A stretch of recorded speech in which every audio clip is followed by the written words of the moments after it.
After delaying dinner for a week, Casey and Corina finally went to his parents' compartment.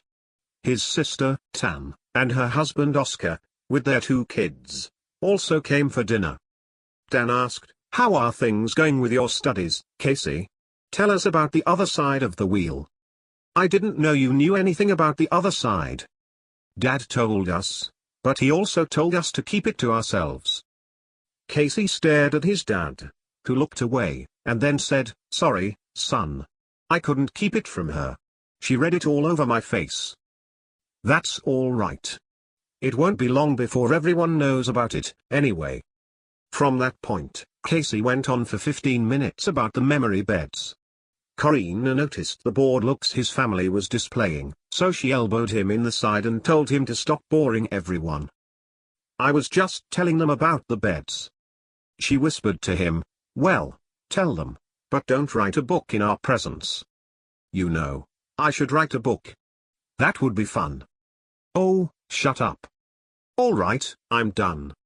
After dinner, they talked about going for a walk in the park. Casey's mom said, "I hope there will be parks on the planet. Hey, has anyone named the planet yet?" Casey answered, "No, we haven't, Mom. It might already have a name. Basil says there were 3 ships sent to this planet. We know, sadly, a small moon destroyed the only other ship we know about when it crossed its orbit. The sensors couldn't identify it. We assumed everyone on board died. Other than that, we have no information on any of the other ships. I'm taking a crew to the planet tomorrow, and we'll spend part of the day looking for more arcs." The next morning, Casey and Basil met in the Room of Knowledge. That's what they called the structure with the memory devices, or beds. Basil asked Casey to take 1 other student and 14 professionals to the planet with him. "Casey, I want Jess to go along with you.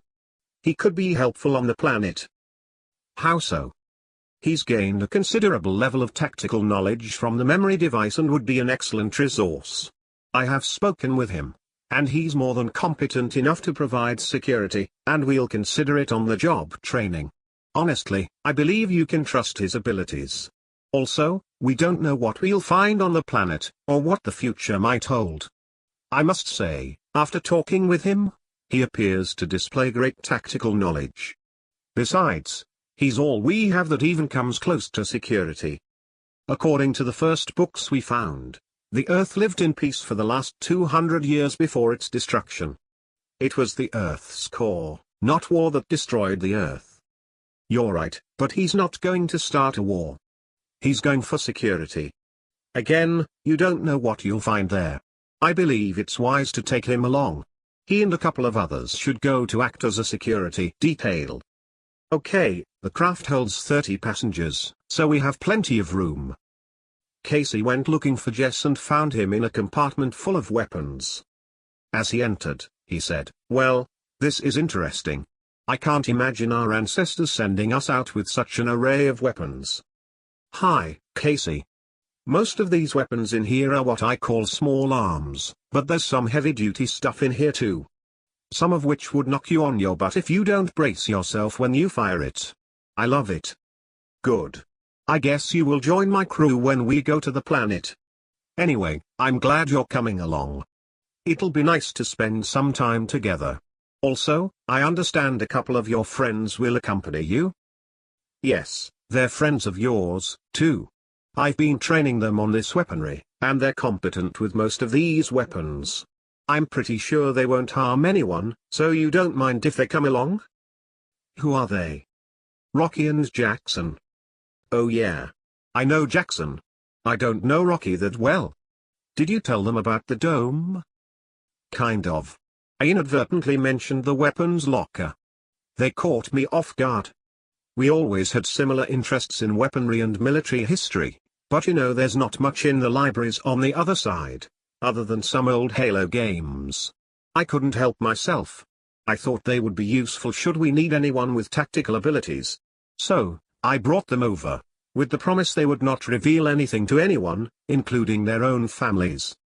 "Okay, don't worry about it. I did the same thing, but from here on out, we need to be more careful."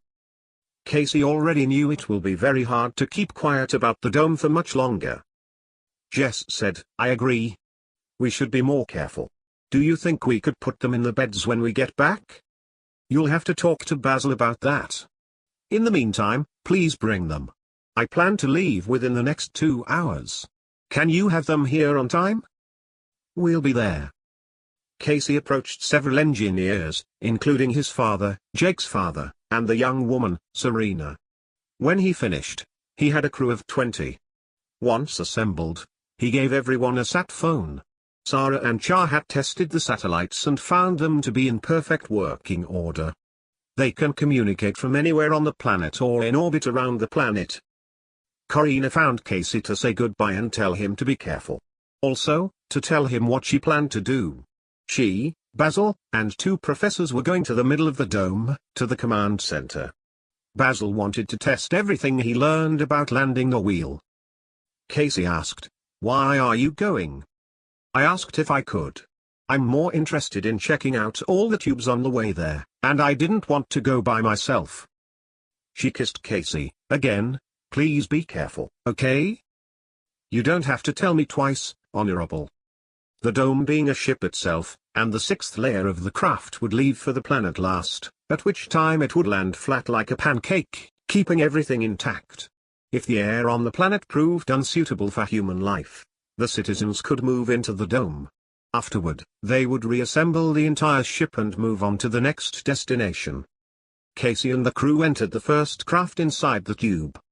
It had 3 hatches, one on either side and one at the rear. Once Casey sat in the pilot's seat, the craft spoke with a female voice. Welcome, ancients and citizens. I operate by verbal command. Would you like me to exit the tube? Casey answered, yes, please.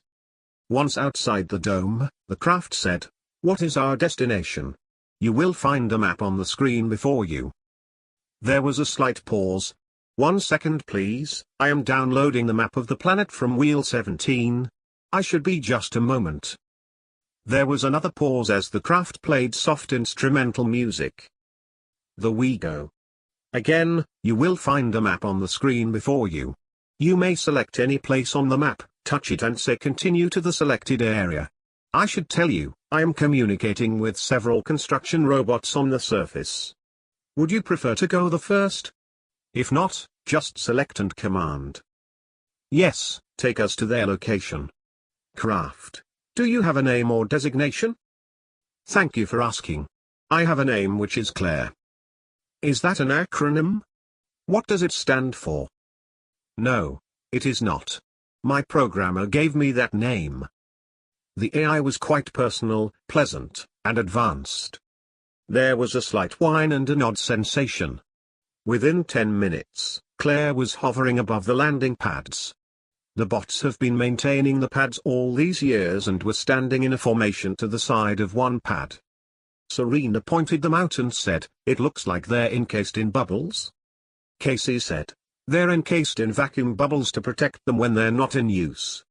It's a force field that protects them from the elements, although we don't have foul weather on board Wheel. I guess the builders assumed we might need to survive harsh conditions after we landed. Fortunately, it doesn't look that way. Casey asked Claire to sit down next to the CRs. He turned to the crew and spoke to Adam and Philip, who were the electronic engineers. You two go inspect the bots and see if they're all in working order. I'm certain 6 of them are, but I don't know about the others. Wait. Do either of you know anything about the CRs? Philip answered, yeah. We have been studying several manuals for a couple of days, 2 of which were about the CRs. Good. He turned to the rest of the crew. I am sure all of you noticed the small crafts in the back. They're hovercrafts and we will use them to make our way around. So, I would like the rest of you, except for Jess and his assistants, to take those craft and inspect the pads from one end to the other. Make sure they're level. Measure them to make sure they're the proper size. They should be 64 miles long by 4 miles wide. Make sure that's what they are. Henry, one of the mineral experts, asked, are we supposed to know how to operate these vehicles? They should operate just like Claire.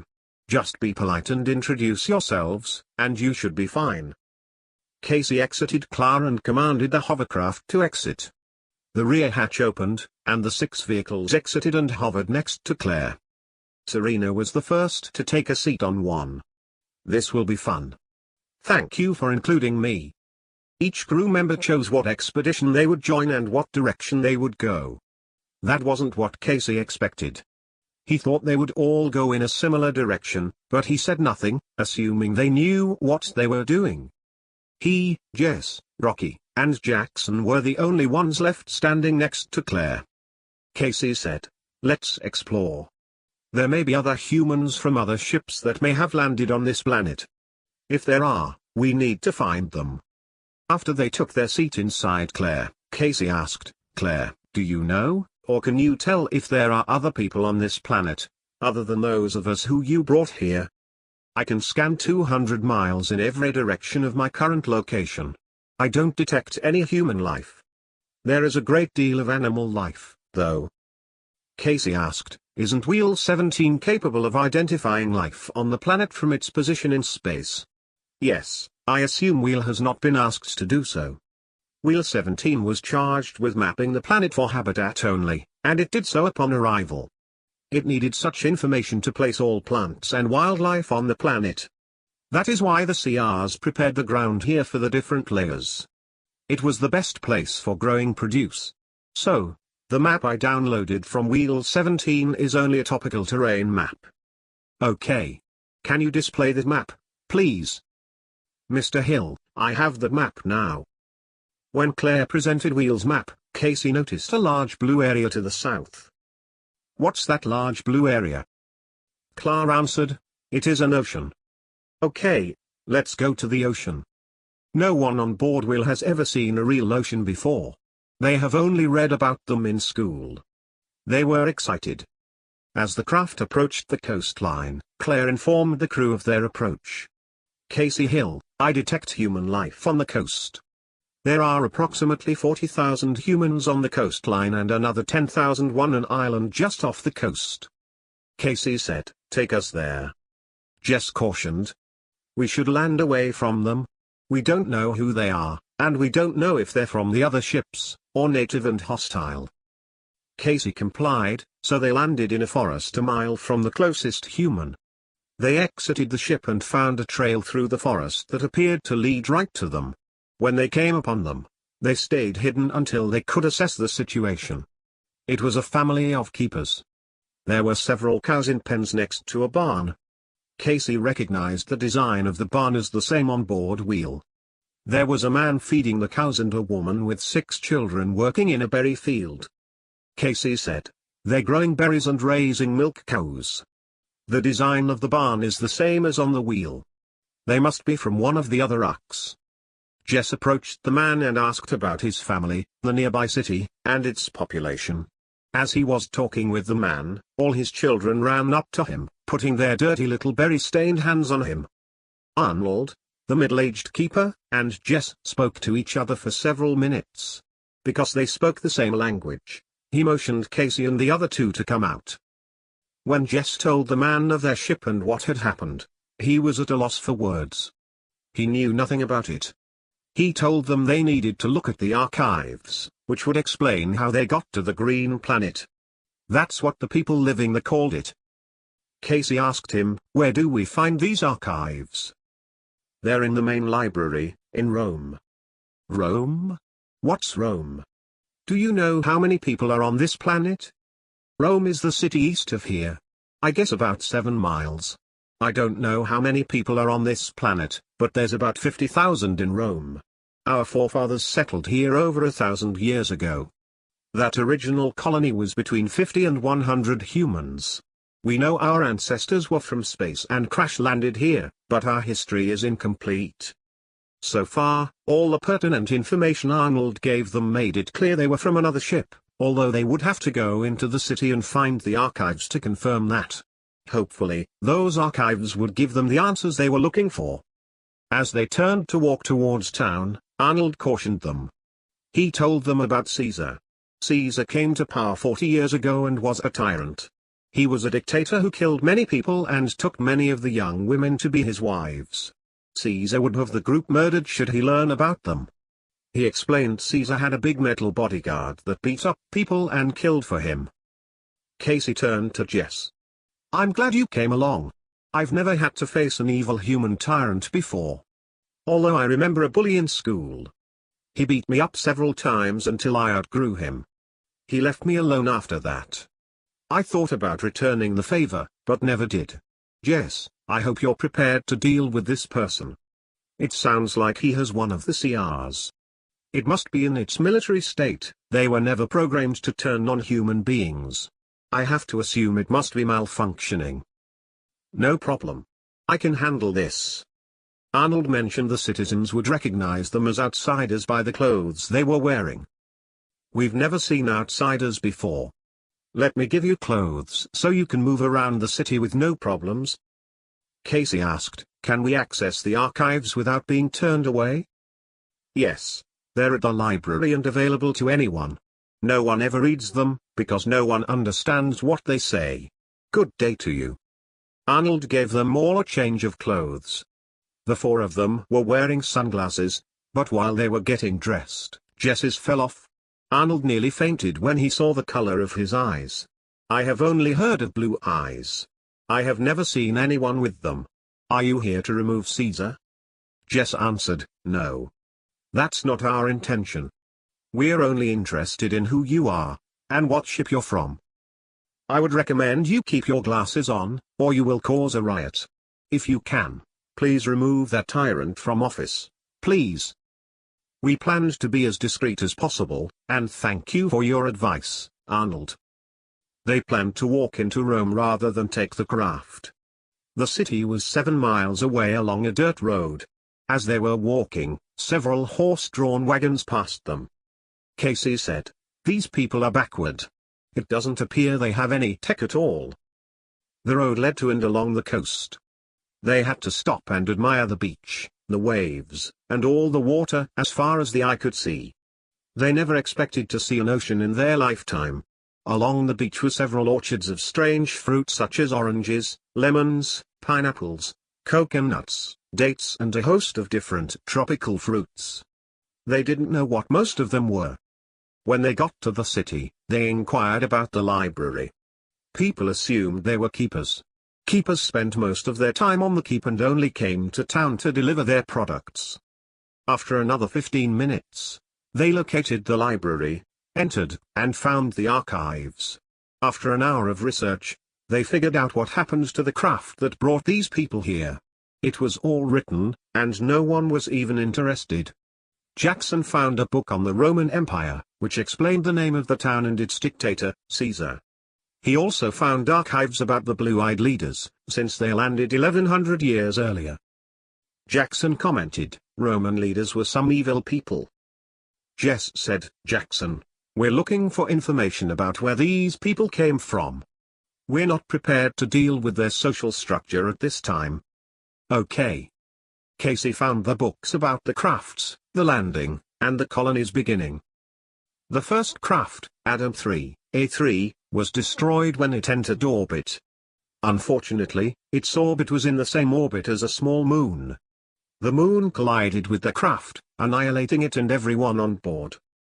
The second craft, Moses 127, M127, saw what happened to the first and realized the fragments from the moon would hit them.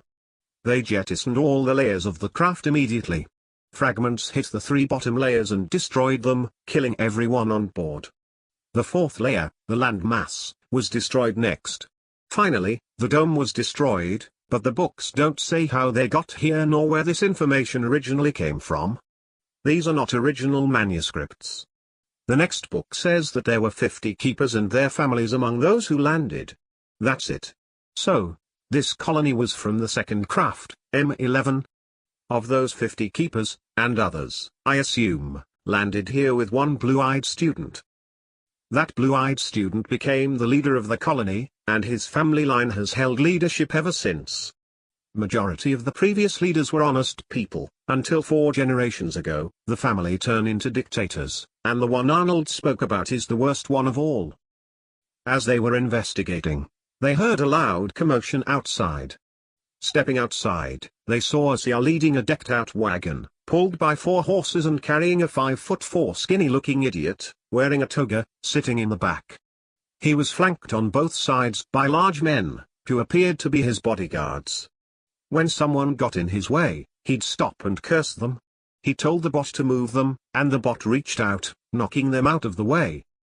Jess would not have that and shouted, "Stop, you fool." He walked in front of the bot and stood before it. The men that flanked the childish idiot would have attacked Jess, but the fool stopped them and said, "Let the bot deal with this scoundrel." All the people stood in awe at how Jess confronted the man. He has killed for much less. Jess shouted, "Why do you treat people this way? I'm a god. I will treat them however I want. How dare you block my path? CR27, remove this man." Just as the bot lifted his hand to strike Jess, he took off his glasses. The bot recognized his blue eyes and stopped, stood at attention, and said, "What is your command, sir?" The young fool told his bodyguards to attack Jess. That's when Casey joined him and took off his glasses. The population knew little about how they got there. However, they understood and respected those with blue eyes, remembering the ancients were their genuine leaders. The man's bodyguards froze in place. Jess spoke to the bot, "Are you malfunctioning?" The bot answered, "Yes, I am stuck in military mode. I am broken, and I have been prohibited from maintenance and repair. Lose yourself from your bindings and take position behind me." The bot did as Jess told him. Now, the young fool stood and said, "I am the leader here. I will destroy you." Casey answered, "We cannot allow you to treat these people this way, and that stops now. You are not a leader. You are just an imbecile who took advantage of these people and this CR." Casey walked over to the bot and whispered. The CR walked over to Caesar, grabbed his arm, and lifted him into the air. Everyone cheered as they crowded around Casey and the others. They put Caesar in a room and set the CR to watch him until they could figure out what to do with him. Casey confronted the bodyguards. They were relieved the young fool was dealt with. Caesar had their children in captivity, forcing them to protect him. Although Jess wouldn't accept any excuses, he would not act on his inclination too harshly, so he let them go. That night Caesar tried to escape, but the CR caught him and broke his neck while trying to stop him. Jess approached the CR. "Why did you kill the man?" The bot answered, "I did not intend harm to him. I was tasked with preventing him from running away. He tried to run away, and I stopped him. That is not my function. I performed as required. Because I am malfunctioning, I was not able to assess the situation clearly. His death was unfortunate, but unavoidable." Casey and Jess believed it was their fault for expecting the bot to guard Caesar. Caesar killed hundreds of citizens, raped and kidnapped many of the young women, and held entire families hostage. Even though Jess thought it was a fitting end, but killing anyone, no matter how bad they were, didn't feel right. The majority of the colony was excited and relieved he was gone and never coming back. Casey, Jess, and those with them were disturbed, having never dealt with that kind of situation. They stayed the night, and the next day Casey asked Jess and his friends if they would stay behind. He thought Jess could help establish a temporary government, and he agreed to do so. When Casey left, he took the colony's archives with him for further study. Not more than 5 minutes after he got back to the pads, the lonely CR-27 came running out of the woods. Casey thought, "Wow, he's fast." He asked the electronics engineers to repair the CR and have him join the others. 6 hours later, the rest of the groups returned and gave reports of their findings. All of them spent their first night inspecting the pads and researching the surrounding areas. The bots did their job, and the pads were the proper size, in good shape, and could support the landing. Jard, a goofy-looking middle-aged man, you could tell he was a borderline genius with thick glasses, and one of the mineral experts, said the hills are ripe with minerals. It will take us a week to figure them all out, but there are massive quantities of alloys and minerals. Also, animal life is abundant. Personally, I think it needs thinning out. We found wild orchards of several kinds of fruit, and fields of wild grain. We'll have no problem feeding ourselves with just what we found growing here naturally. Well, Jard, they've had a 2,900-year head start.